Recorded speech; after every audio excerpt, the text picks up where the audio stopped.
My phone buzzed late one night. It was a message I never expected, not in a million years. It was from the woman who brought me into this world, the woman I had always called Mum. The message was short, cold, and final. Don't call, don't come over, we're done. I just stared at the screen, my mind refusing to process the words. It felt like a door slamming shut forever. I tried to tell myself I didn't care, that it was for the best, but my hands were shaking. It felt like my heart had been physically ripped out of my chest. With trembling fingers, I typed back to simple words, "Got it." And then I hit send. That night, I buried my face in my pillow and cried, silently, desperately wishing she would call back, wishing she would take it all back. But the morning came, and the silence was deafening. It just stayed. Let me introduce myself. I'm Anna, I'm 27, and I have an older brother named Michael. He's the golden child, the pride and joy of our family. My mother absolutely adored him. Everything he did was perfect, while every mistake I made was just another disappointment. It always felt like I was the backup child, the spare, the one who was constantly being compared and always coming up short. Growing up, I tried so hard to make her proud. I got straight A's. I won school awards. I helped around the house constantly. But none of my achievements ever seemed to matter as much as Michael's. When he became a doctor, my mum celebrated for an entire month. It was the talk of the town.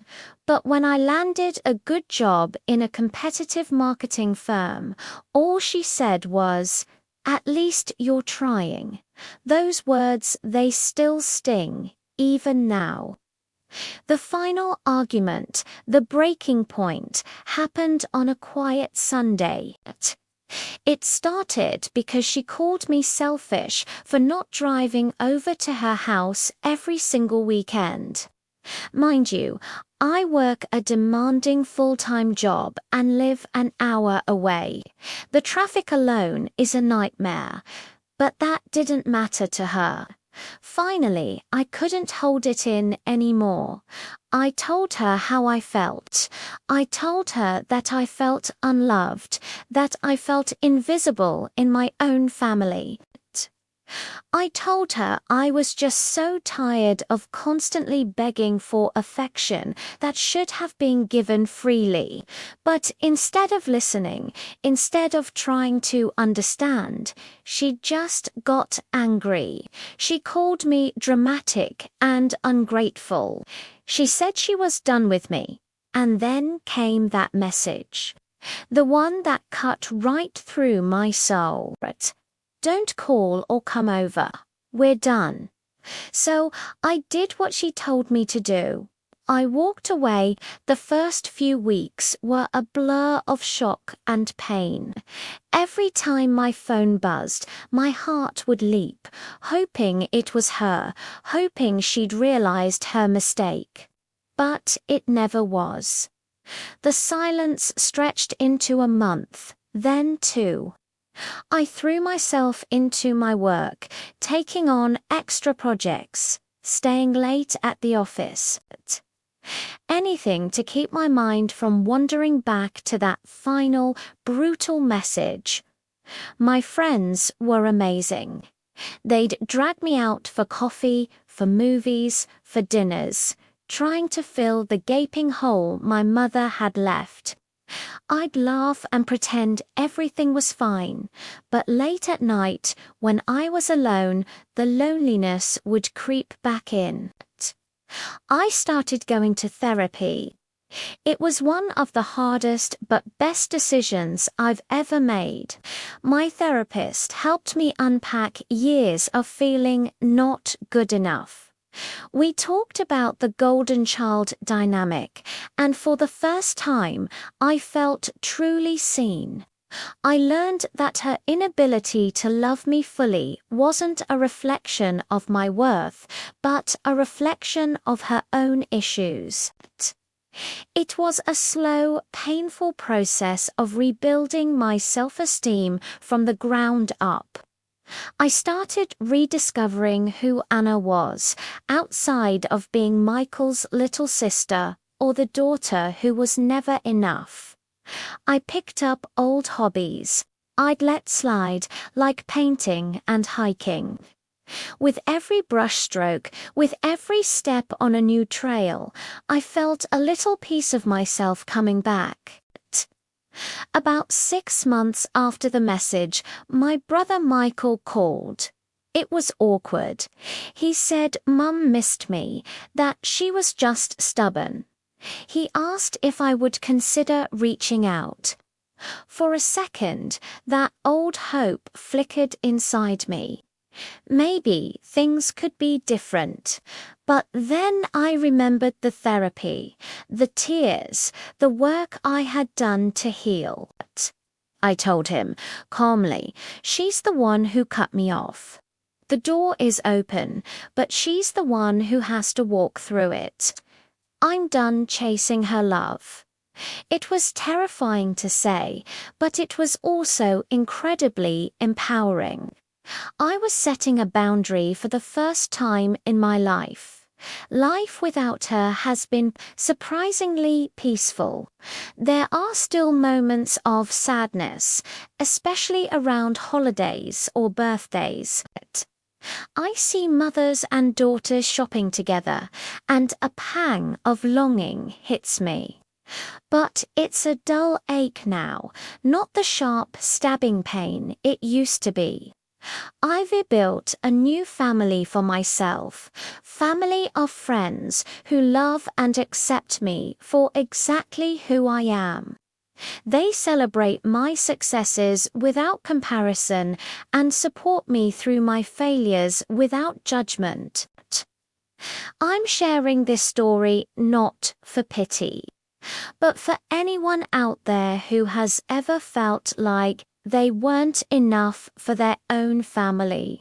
It's okay to walk away from a relationship that is consistently hurting you, even if that person is your mother. It's okay to choose your own peace and your own mental health. Healing is a journey, not a destination, and it's a journey you deserve to take. You are worthy of love, real love, the kind you don't have to beg for. Thank you so much for listening to my story. It wasn't easy to share, but I hope it can help someone feel a little less alone. If you've been through something similar, please share your experience in the comments below. Let's support each other. And if you found this story meaningful, please consider liking this video and subscribing to my channel for more content. It really means a lot. Take care. Months passed. Then more months. My birthday came and went with just a simple text from my dad. Then came Thanksgiving, Christmas, all the big family holidays. I was never invited. It was like I had been neatly snipped out of the family portrait. My social media feed became a gallery of their happiness, a constant reminder of what I was missing. There was my brother, smiling next to my mother, their arms around each other at a holiday dinner. There they were again, laughing on a summer vacation I didn't even know they took. Perfect smiles, a perfect family, just without me. Whenever anyone asked, I'd just shrug. I don't care, I'd say with a practiced nonchalance. Honestly, it's better this way. Less drama. I told everyone I was fine. I told myself I was fine. But every night, when the house was quiet and the distractions faded away, the truth would creep in. It was a heavy, suffocating weight. The weight of knowing your own mother, the person who brought you into this world, had chosen to erase you. It felt like I was a ghost haunting the edges of my own family. I tried to fill the void with work, with friends, with anything that would keep my mind from drifting back to that cold, empty space she had left. But no matter how hard I tried, the ache was always there. A dull throb in my chest, a constant painful reminder of her choice. Then came the call that changed everything. It was a Tuesday afternoon, just a normal, boring day. I was sitting at my desk, trying to get through a mountain of paperwork while eating a sad little salad out of a plastic container. My phone buzzed, lighting up the screen. Unknown number. My first instinct was to ignore it. It was probably a telemarketer or a spam call. I hit the silence button and went back to my email, but then it rang again and again. A strange feeling, a little whisper in the back of my mind told me to answer it. I let out a sigh and picked it up. "Hello," I said, my voice probably sounding more annoyed than I intended. "Is this Anna Wright?" The voice on the other end was professional, detached, and cold. It sent a shiver down my spine. "Yes. Who is this?" I asked, my heart starting to beat a little faster. "This is Mercy Hospital," the voice said calmly. "Your mother has been admitted. We need you to come." The world stopped. My blood felt like it had turned to ice. All the air left my lungs. What happened?" I stammered, my hand gripping the phone so tightly my knuckles turned white. "She collapsed in her home. We have her stable now. But she asked for you. She asked for me." Those 4 words, they hit me with the force of a tidal wave. Harder than any insult she'd ever thrown at me, harder than any silent treatment, harder than any photo of her smiling without me. After all the months of being erased, of being made to feel like I didn't exist, she asked for me. It didn't make sense. My mind was reeling, a mess of confusion, anger, and a sudden, terrifying spike of fear. I don't even remember saying goodbye on the phone. I just moved. I grabbed my keys, my purse, and sprinted out of the office, ignoring the confused looks from my coworkers. The drive to the hospital was a blur. I drove faster than I ever had before, my hands shaking on the steering wheel. Every red light felt like a personal form of torture, each second ticking by an eternity. My thoughts were a chaotic spiral. What if she dies? What if the last words I ever said to her were full of hate and anger? What if I don't get a second chance to say what? I didn't even know. To get closure, to scream at her one last time, to tell her I loved her. My mind was at war with itself. The years of hurt battled against a primal, deep-seated fear of losing my mother. I finally found the hospital, parked haphazardly, and ran inside. I found her room number at the front desk and navigated the sterile, maze-like hallways, my heart pounding in my ears. I stood outside her door for a moment, taking a deep breath, trying to prepare myself for what I was about to see. But nothing could have prepared me. The moment I pushed that door open and saw her lying in that hospital bed, everything shattered. All the anger, all the resentment, all the carefully constructed walls I had built around my heart. They just crumbled into dust. This wasn't the formidable, cutting woman who had disowned me. The woman in that bed looked so much smaller than I remembered. She was frail, so incredibly pale. Her hair was messy against the white pillow, and an ivy line snaked into her arm. A machine next to her beeped a steady, rhythmic pulse that seemed to count down the seconds of her life. Her hand, thin and trembling, reached for a cup of water on the bedside table, her fingers fumbling with the straw. All the fight went out of me. All I saw was my mum, and she looked like she was breaking. Her hand trembled as she reached for the glass of water on the bedside table. Her eyes, clouded with fatigue, slowly lifted, and when she saw me standing in the doorway, they filled with tears. "Anna, you came. Of course, I did. I always would, even after all the times she pushed me away." I walked over and sat on the edge of her hospital bed. The words were stuck in my throat, a lump of unspoken feelings I'd carried for years. She spoke first, her voice a cracked whisper. "I'm sorry.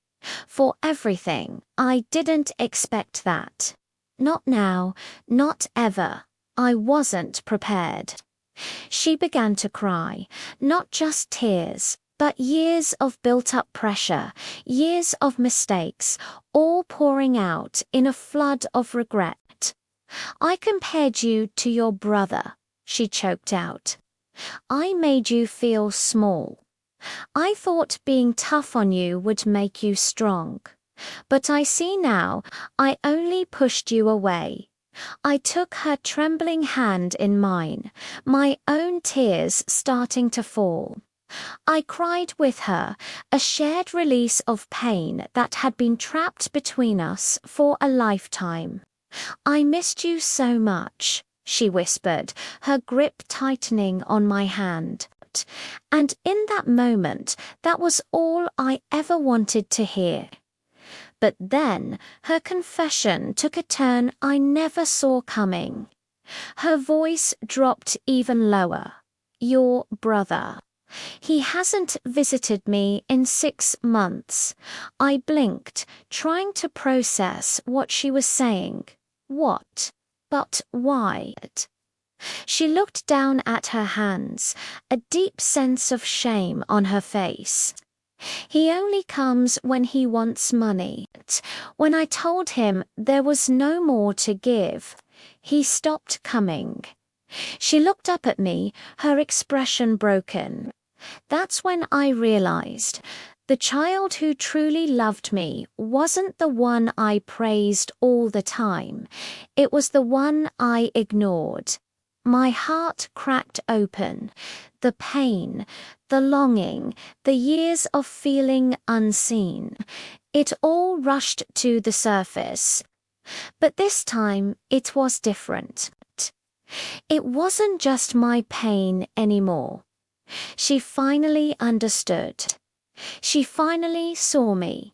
When she was discharged from the hospital, it was clear she couldn't live alone anymore. There was no question about what would happen next. I brought her home with me. I prepared her new room, making sure it smelled like lavender, her favorite scent. I decorated the walls with framed photos, the ones she never displayed in her own house. Pictures of us, mother and daughter, laughing on a beach trip from when I was 10. Smiling at my high school graduation. Together, every morning, I made her tea just the way she likes it, with a splash of milk and a hint of honey. Every night, we sat and talked. Sometimes about everything, sometimes about nothing at all. We were rebuilding, one conversation at a time. She apologized again and again. Not because she felt she had to, but because she truly meant it, each and every time. And I forgave her fully, completely. Because I learned that forgiveness isn't a sign of weakness, it's freedom. It's the key that unlocks the cage you've kept your own heart in. It wasn't about forgetting the past, but about not letting it define our future. We were learning to be mother and daughter again, not as we were, but as we could be. Healing is a slow process, a quiet journey, but it's the most worthwhile one I have ever taken. We found our way back to each other, and for that, I am eternally grateful. Thank you so much for listening to my story. If it resonated with you in any way, please consider liking this video and subscribing to the channel. It means the world to me. See you next time. Healing is slow, but it's also beautiful. Some days she still struggles. I see it in her eyes, a flicker of the old pain. The struggle is emotional and physical. Some wounds, you see, take a long, long time to close. But the important thing is, we are healing. Both of us, the silence that once filled this house has been replaced by the quiet sounds of life being lived together. We cook together now. Her hands, once shaky, are steadier as she chops vegetables. I'll catch her humming a tune she used to sing to me when I was little. We spend hours in the garden, our fingers deep in the soil, planting new seeds. It feels symbolic, like we're planting a new beginning for ourselves. We watch old black and white movies, the ones she loves, curled up on the couch. I used to hate them, but now I see the comfort they bring her, and that's all that matters. And we laugh. We laugh more now than I can ever remember. Deep, genuine laughter that bubbles up from a place that I thought was broken forever. It's in these small, everyday moments that I see the change. The wall between us, once so high and impenetrable, is crumbling, brick by brick. Sometimes, in a quiet moment, she'll look at me, her eyes filled with a vulnerability I've never seen before, and she whisper, "You saved me." And every single time I shake my head and tell her the truth. No. We saved each other because in pulling her back from the edge, I found a part of myself I thought I had lost. I found forgiveness, not just for her, but for me too. Last week, my phone buzzed. That familiar notification sound that used to fill me with dread. It was a message from Mum. For a second, just a split second, my heart seized up.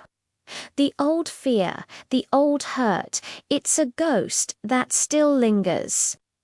I held my breath before opening it, bracing myself for I don't even know what. But this time, the words on the screen were different. They weren't angry or defensive. They were simple and they were pure.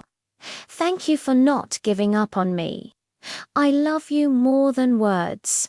I read them over and over, letting each word sink in, healing a little crack in my heart. All those years of cold replies, of one-word answers, of building a fortress around myself. They melted away in that one moment. This time, my reply wasn't cold, it wasn't short. I didn't hesitate. I wrote back what my heart had been aching to say for so long. I love you too, Mum, always. It was that easy and that profound, because sometimes family breaks us. It hurts us in ways no one else can. It fails us when we need it the most. We all carry scars from the people who were supposed to protect us. But love, real unconditional love, it has a way of finding its way home. It's a persistent, stubborn thing.